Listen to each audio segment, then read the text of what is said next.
엊그제 둘을 나놓고 3명 나라고 했더니 이 분이 저한테 가면서 울더라고요. 그러니까 우리 친정 어머니 생각하면 가슴이 무너진다는 거예요. 자기 동생이 또 있는데 걔도 딸만 둘 키웠는데 걔도 또 애를 둘 낳아가지고 우리 친정 어머니 애를 4명을 키웠대요. 우리 둘 키느라고 그토록 고생했는데 또 우리까지 애 낳아서 친정 어머니한테 애기 맡기는 게 너무도 죄스러워서 자기는 애라는 얘기를 하지 말라는 거예요. 공감하시죠? 참 가슴 아프더라고. 그러니까 딸 낳은 어머니는 키워놓고 시집 보내놓고도 또 손자를 책임져야 되는 그 기가 막힌 운명이 나왔어. 그러다 보니까 이제 친정 어머니가 열받아가 요새는 애 하나 키울 때 80만 원 내놔라. 근데 친정 어머니한테 애를 돈 주고 맡기다 보니 둘 맡기면 160만 원인가 자기 버는 거 없어져 버려. 그러니까 친정 어머니하고 또 딸하고 애기 때문에 싸움이 벌어졌어. 사회적 구조가 너무나 불안한 거예요. 자, 이런 부분들을 이제는 누군가는 책임을 져야 될 텐데 후코이는 그것을 시해서 책임을 지고 있다는 겁니다. 산후조리원에서 태어난 아이가 동사무소로 바로 넘어갑니다. 저녁에 잠자리에서만 엄마가 아이를 돌봐야 퇴근하고, 그리고 날이 밝으면 아이는 동네 마을에서 키워지는 거예요. 그리고 나서 이 아이가 점점 커가면은 학교와 돌봄센터 같이 공유를 해서 엄마가 손대지 않아도 정말 건강한 아이로 국가적인 책임을 지면서 시에서 맡아서 키워줬다는 것이죠. 자, 지금 이 구도를 누가 해야 되냐면 우리 한국에서는 교회가 했으면 좋겠다는 얘기를 드리고 있는 거예요. 저희가 이제 저희 했던 사례를 좀 말씀을 제가 구체적으로 좀 드리겠습니다. 지금 그 육아센터를 저도 지금 준비를 하고 있는데요. 이제 20년도 할 건데, 육아센터는 뭐냐? 출생된 아이를, 아주 어린 아이를 돌볼 수 있는 기관이 교회가 되어야 된다는 것이죠. 우리 성도님들이 해야 된다는 사실이죠. 그래서 구체적으로 할 때 어떻게 되냐면 1시간 아이를 돌볼 때에 10,000원의 소득을 국가가 내라는 거예요. 근데 권사님들이 가장 안전한 보육 멤버십들입니다. 교회보다 더 사랑과 지성과 인성과 인내심을 가진 엄마들이 없습니다. 그게 요즘에 어린아이를 맡기면은 애들 폭력으로 계속 뉴스가 뜨는 이유가 뭐냐? 여기에서 애 키워본 중에 제가 묻습니다. 애 키우면서 볼기짝하면 안 때리고 키운 분 있어요, 없어요? 애들을 키우면서 처음에 태어난 아이는 좋은데 벌써 100일이 지나면서부터 눈 부릅뜨고 덤비고 울고 짜고 밤낮을 바꿔보고 하지 말라는 것만 골라서 하고, 그러면 이제 고함 지르다가 또 똑같은 일 계속 하다 보면 한번 지 박아야 정신 차리고 이렇게 하면서 얻어 터지면서 정신들은 크잖아. 아니, 맞아요, 안 맞아요? 그러니까 저도 지금으로 말하면 형무소 많이 가야 됩니다. 애들 많이 제가 혼내고 때리고 그랬어요. 미워서 때린 것은 아니에요. 그렇지만 일단 폭력이 강한 것은 아동 폭력이잖아. 근데 한번 볼래요? 내가 아이 이제 출산 도우미가 돼서 그 집에 계속 하고, 엄마는 이제 힘드니까 있고, 애를 혼자 본다. 남의 애기를 계속 보는데 돈 몇만 원 받고 종이를 본다 이거야. 하루 봐, 이틀 봐, 3일 봐, 3개월, 4개월 지나가는데 이게 까다로운 애기 만나면 태도 않게 떼쓰고 울고 먹을 거 먹고 잘 때 자야 되는데 계속 엉터리 짓을 하고 이러면 좀 봐! 이렇게 하고 어떻게 좀 흔들어서 압박을 하면서 애를 만져, 안 만져? 그렇게 하면 그게 또 카메라에 찍혀가지고 폭력으로 잡히는 거예요. 그러니까 엄마들이 불안하니까 내가 키우고 만다고 애를 안 낳는 상황이 생긴 거예요. 근데 제가 볼게요. 그래서 제가 대안을 내는 게 뭐냐면, 돌봄을 하되 3시간 이상을 아이를 돌보면 안 된다. 왜냐하면 아침에 오 권사님이 봤는데 오후에는 김 권사님이 당번으로 오는 거예요. 그러면 오 권사님이 3시간은 아무리 힘든 놈도 돌볼 수가 있는 거예요. 주여 이름으로. 맞아, 안 맞아? 그리고 이놈 울어도 짜도 굶어도 아파도 막 그래, 오후면 김권사 오니까 때리지는 말자고 참고 나가는 거예요. 그러니까 애기가 안전해진다 그 말이야. 알아듣기를 바랍니다. 그래, 이렇게 당번제를 정하여 교회가 윤한번으로 해서 그 지성적이고 이 신앙적으로 훈련된 우리 교회 우리 권사님들이 막 교회에서 애들을 합력하여 선을 이루고, 아멘. 아침에 새벽기도 마치고 유아방 청소하고 애를 맞이해서 잘 먹이고 성경 말씀으로 기도하면서 애를 키워서 애들을 이렇게 당번제 정해서 하루 3교대 훈련을 시켜서 길러내면 엄마가 아침이 맞고 해져서 집에 가실 때까지 잘 돌봄 수 있다는 거지. 알아들으시면 아멘. 그러면 어떤 기적이 일어나냐면 대한민국에 출생된 모든 아이는 어디서 크는가? 어디서 크는가? 사무엘이 따로 없이요. 말씀은 아멘 하세요? 근데 교회가 얼마나 시설이 좋은지 이 세상에서 흉내낼 수 없는 좋은 시설은 교회가 다 갖고 있더란 말이에요. 근데 우리끼리 노후가 늙어 나이 들어 고령화로 쓱 빠져나가면 이 건물 누가 쓸 것이냐 이 말이에요. 지금 애들을 불러들이다가 잘 감독 관리하다 보면은 이 애들이 여기서 크면은 결국에는 엄마는 아빠는 애기 있는 곳을 올 수밖에 없잖아. 말씀 아멘. 자연스럽게 젊은 아이들을 데리고 있으면 젊은 세대가 교회를 오게 되는데 저희 교회가 그래서 평균 29살이요. 안 놀라셔. 거기가 젊은 사람이 있는 동네가 아니야. 충청남도 당진 군이어서. 그게 아주 시골인데도 어린아이를 계속 데리고 놀다 보니 어린아이 하나가 태어나면 엄마 아빠가 있어. 맞아 안 맞아? 혼자 태어나는 없잖아. 애 하나 데리고 있으면 어른 둘이 붙어오는데 다 몇 살이겠어? 보통 30, 40대 젊은이들란 말이에요. 맞죠? 애기 둘째 봐줘, 셋째 봐줘 이러다 보면 나중에는 할머니까지 초청이 되는 거예요. 이모 고모까지 딸려오는 거예요. 애들 운동 활동을 계속 이벤트를 교회에서 하다 보니 할머니 할아버지까지 다 끌려와서 자연스럽게 교회가 젊은 세대로 바꿔지기 시작한 것을 제가 경험한 사람이라 이 말이에요. 아멘이죠. 근데 더 재밌는 거는 애들이 교회에서 크면서 너무 이쁘게 막 재밌게 잘 크니까 애기 하나 낳고 그만둔 사람이 셈이 나는 거예요. 왜냐 우리 집에 큰 놈이 별로 시원치가 않은 거예요. 정신없이 키워놓고 보니 별로 말도 안 듣고 시원찮은 게 고등학교 다닌다고 지금 끄덕끄덕 있는 거예요. 그거 볼수록 열받는데 이웃집 애가 너무 멋지게 크는 거예요. 5살 먹은 녀석이 엄마한테 감사편지 써대고 와갖고 막 할렐루야 했었고 기도했었고 막 하는 게 너무도 이쁜 거야. 그러니까 젊은 세대기 셈이 나서 하나 더 나빈 거예요. 알아들으시기 바랍니다. 그래서 아침 9시 예배를 어린이 예배로 바꿔봅니다. 엄마, 아빠, 할아버지, 할머니가 같이 드릴 수 있는 예배로 바꿔서 우리 애들이 앞에 나와서 멋지게 감동되게 막 활동하도록 만들어. 그 영상 하나 볼래요? 그래서 애들을 보면은 할머니가 막 정신줄을 놉니다. 어머나 할렐루야 막 있었고. 그러니까 막 가서 애들이 태어날 수밖에 없는 분위기를 만들어 동영상 한번 돌려보세요. 그 장면. 여호와께서 사람의 걸음을 정하시고 그 길을 기뻐하시나니 저는 넘어지나 아주 엎드려지지 아니함을 여호와께서 손으로 붙드심이로다. 시편 37편 23절 말씀. 아멘. 안녕하세요. 저는 빵이나 쿠키 만드는 것을 좋아하는 어린이 김혜진이라고 해요. 보들보들한 밀가루와 하얀 설탕을 저울에 대면 마음이 두근거려요. 그리고 초콜릿과 예쁜 색의 크런치를 보면 웃음이 나요. 네, 저의 꿈은 파티시예요. 저는 한번 맛보면 잊을 수 없는 특별한 케이크를 만들 거예요. 건강하고 맛 좀 멋있는 케이크예요. 하나님께서 성경 말씀으로 우리를 위로해 주시잖아요. 저는 맛있는 빵으로 사람들에게 기쁨을 주고 싶어요. 마음이 즐거워지는 쿠키, 한 입만 먹어도 웃음이 나는 케이크로 위로해 주고 싶어요. 멋진 파티가 되려고 전 매일 기도해요. 하나님께서 제 꿈을 꼭 이루어 주실 거라고 믿어요. 엄마 아빠도 기도해 주시지만 여기에 계신 모든 분들의 기도도 꼭 필요해요. 저를 위해 기도해 주실 거죠? 오늘도 성도님들 모두 행복하고 즐거운 주일 되세요. 감사합니다. 또 하나 돌려보세요. 전체를 찬양하는 거.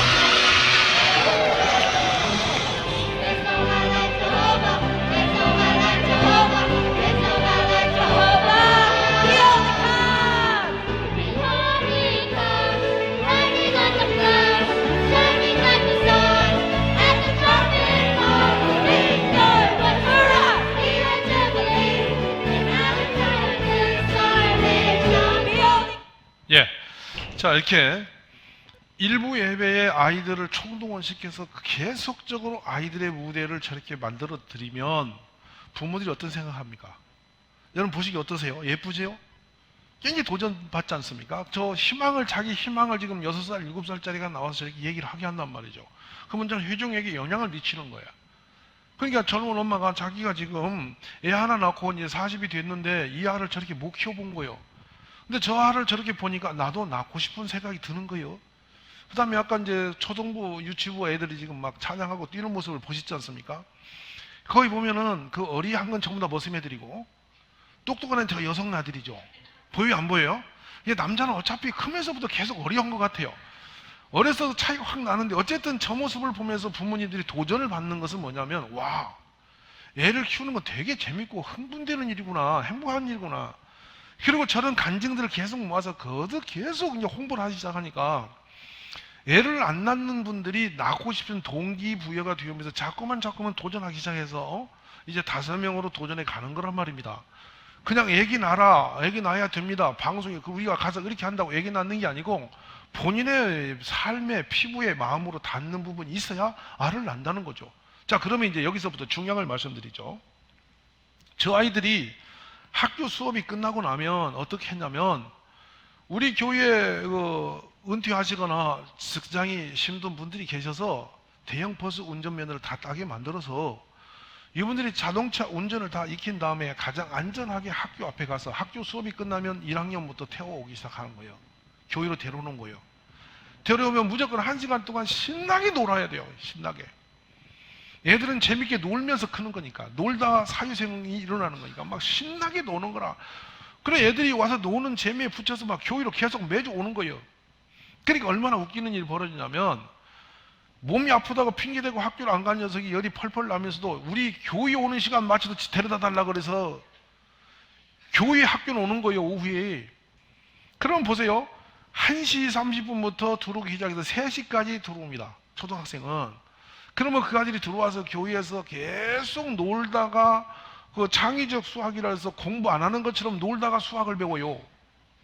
할렐루야? 공부를 공부로 같이 배우면 되게 힘든 거예요. 놀면서 자기 눈 모르게 스며들도록 하니까 공부가 재미나져 버린 것이지.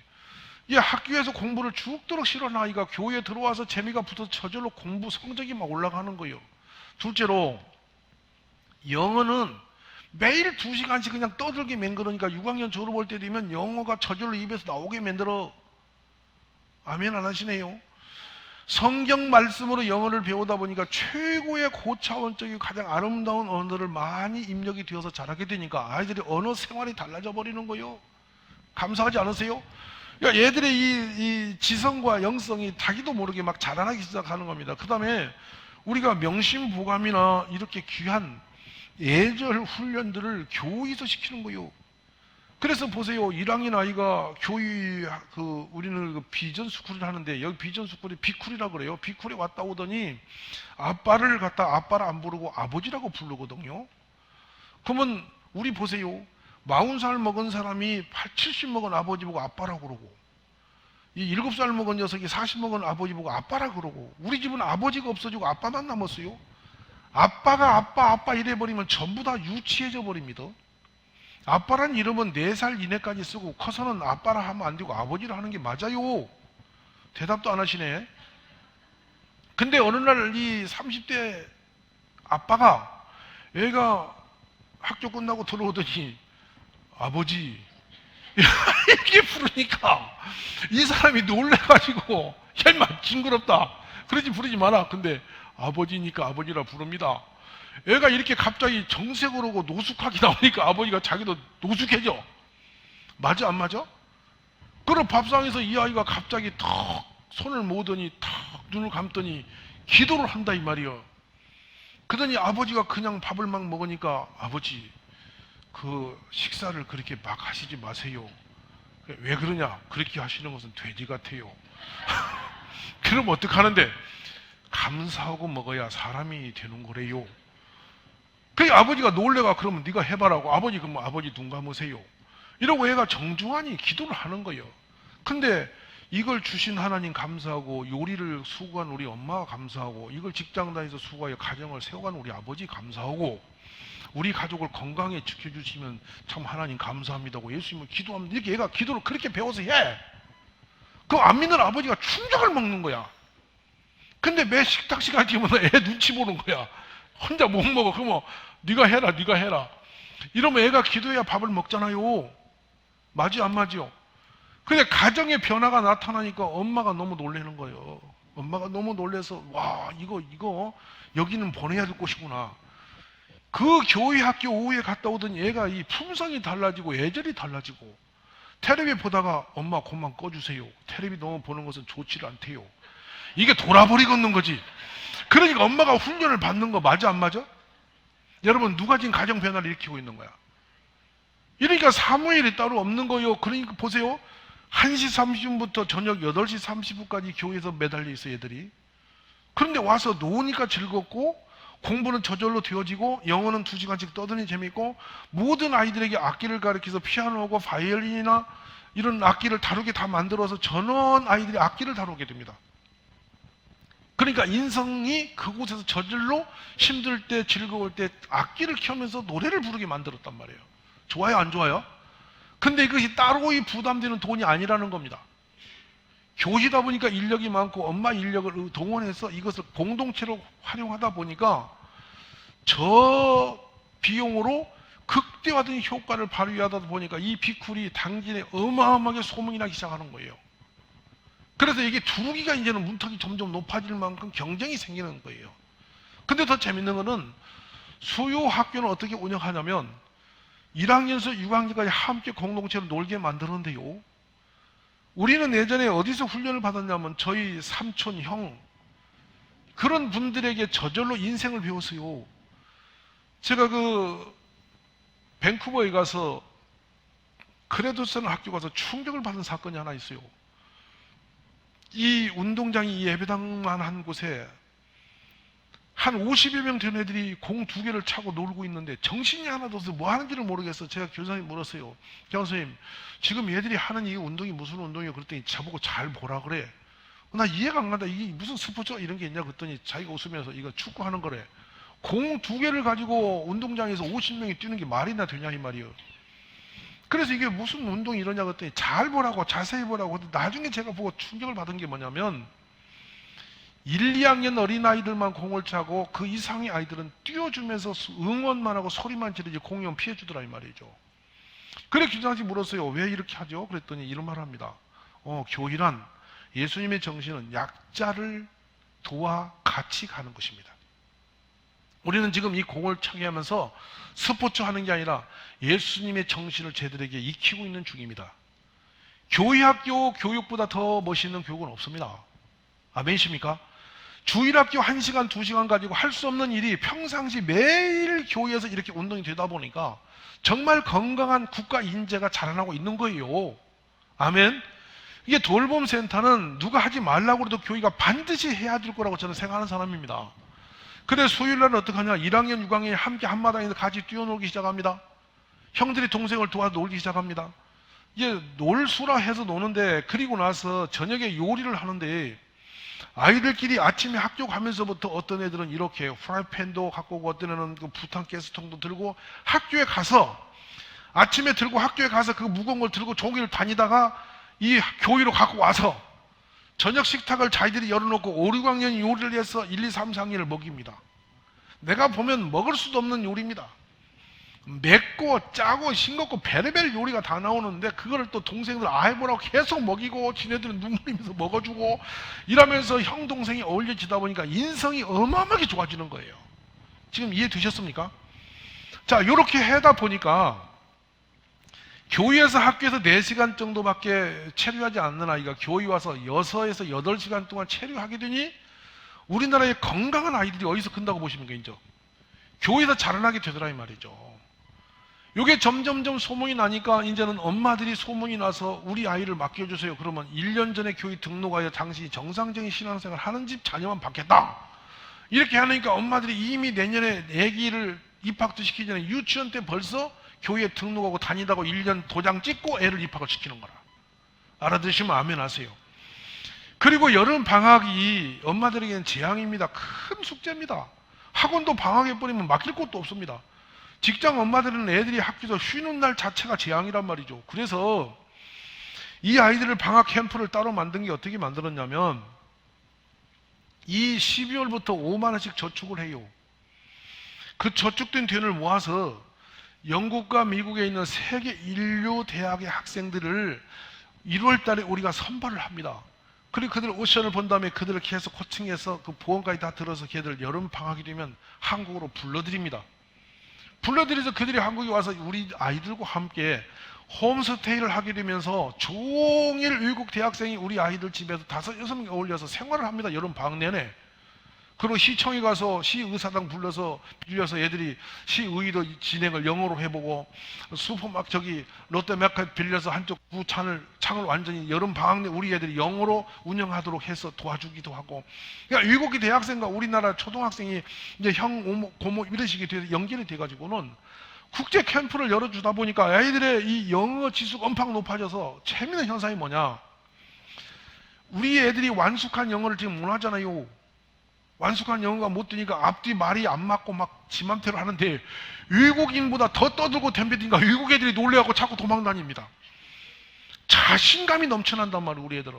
그러다 보니까 막 외국인하고 땅이 터져서 영어가 아주 생활이 되고 너무 자연스럽게 되어지는 이런 일이 일어나는 거예요. 자, 그럼 봅시다. 교회를 제가 세우면서 2가지를 합니다. 어떤 상황이 돼도 정직한 사람이 되자. 목이 달아날지라도 정직해야 세상을 지킬 수 있다. 하나님 사람은 정직이다. 이게 저희의 교육의 1번입니다. 정직한 사람들아. 2번째, 어떠한 사람하고도 벽을 만들지 말자. 아멘이십니까?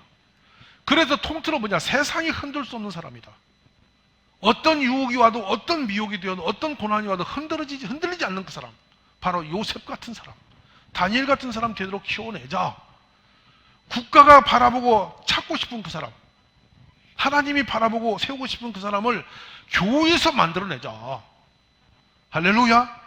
근데 그 학교 할 수 있는 유일한 기관은 방과후 교실이라는 거예요. 어떤 분이 저한테 말합니다. 아, 그럼 아예 대안학교 하시죠? 아닙니다. 초등학교 때는 적어도 국가 공교육에서 밖의 세상의 아이들과 어울리는 세상이 반드시 있어야 건강한 사람으로 커다합니다. 이해되셨습니까?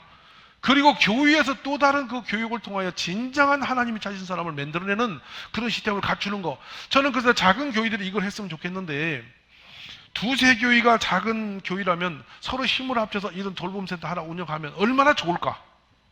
근데 이게 지금 점점점 이 제도가 교회에서 저는 혼자 해온 것이 소문이 나서 점점점 국가 제도로 올라가기 시작하고 있습니다, 이거.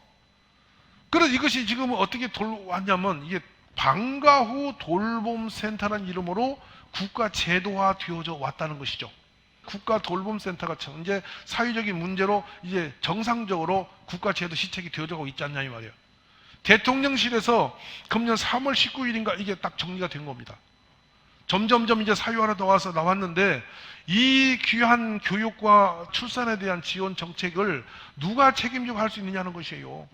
저는 오늘 이곳에 오신 우리 모든 지도자들이 여기에 눈이 열려져서 이 문제를 해결할 수 있는 우리 리더십들이 되기를 간절히 축원합니다.